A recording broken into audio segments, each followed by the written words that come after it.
Hello, my name is Angelina Shuster, Immigration Counsel at CARB Law, and I will continue my discussion with you about refugee claims in Canada. I've been practicing for more than 30 years in Canada, and most of my practice is devoted to immigration, and huge part is advocacy at Immigration and Refugee Protection Board with various matters, including refugee claims. So today I would like to discuss with you your first steps if you or your loved ones or friends intend to claim for refugee protection in Canada. Canada is signatory to Geneva Convention, meaning that we follow certain rules when dealing with refugee claims. You cannot claim for refugee protection, for asylum, just because you're afraid somebody or something.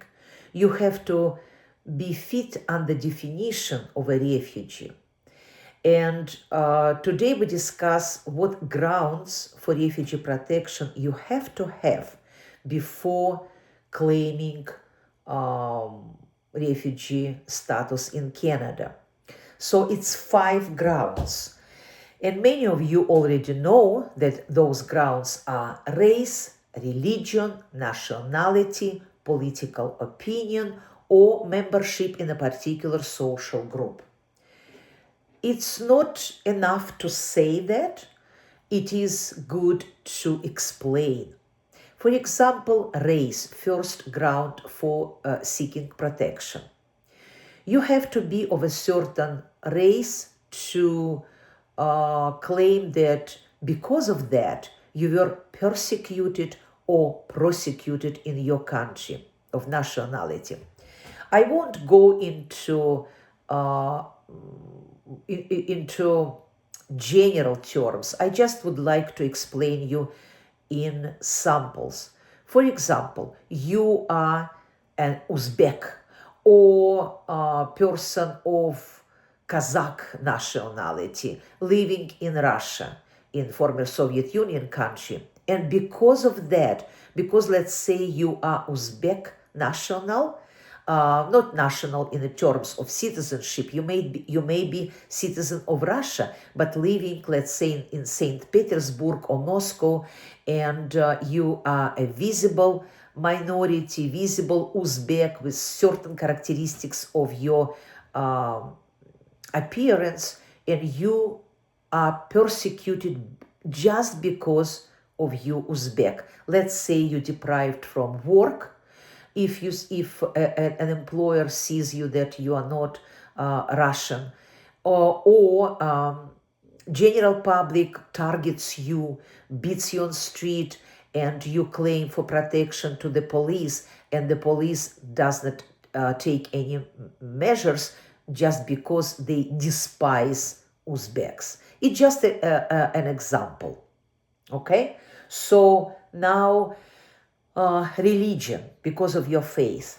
Let's say you in Africa, in countries in Africa where the country's official religion is Christianity, but you belong to Islam, or you belong to a certain religious sect or group, and you, not only you maybe, but or if only you, it's okay too, for the purpose of determining your grounds for claim. You are targeted because of you practice other than Christianity religion. So you fit under the definition, and you can claim under this ground. The next is nationality, because of your citizenship or because you belong to a certain ethnic group well, it is hard to provide you an example, but let's say it comes in mind one of my case where my client was in Israel without proper citizenship documents, and he belonged to a mixed Ukrainian Jewish uh, national group. And he was persecuted and prosecuted because of that, not that he was beaten by the police. Israel is safe country in terms of not exploring their methods against somebody if they don't like somebody's beliefs or somebody's nationality. But my client was left without any official papers, such as he was refused to be given an Israeli citizenship and Israeli travel document for travels, but he was obliged to serve in the military nevertheless. And of course, societal perception. It was a long time ago when Israel was producing ID cards, national ID cards, where a non-Jew was indicated as a non-Jew, or it was in the under the nationality, it was just empty space.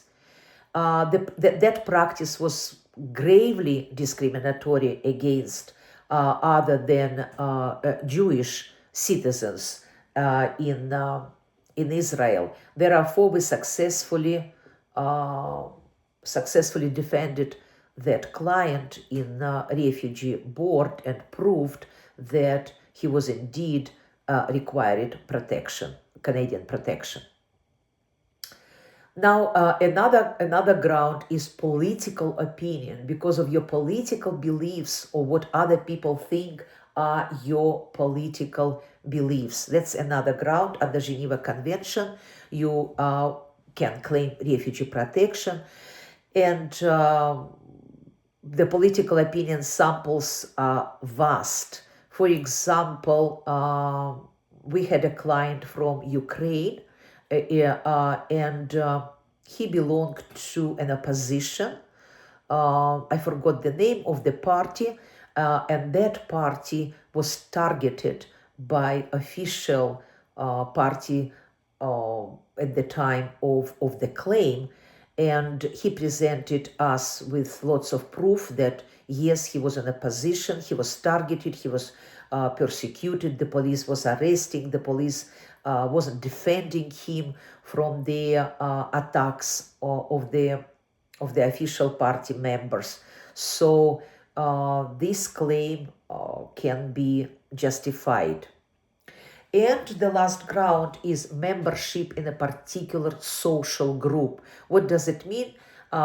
It says on our Immigration and Refugee Protection Board for Convention Refugees information that because of a personal characteristic you cannot change, for example, your gender or sexual orientation.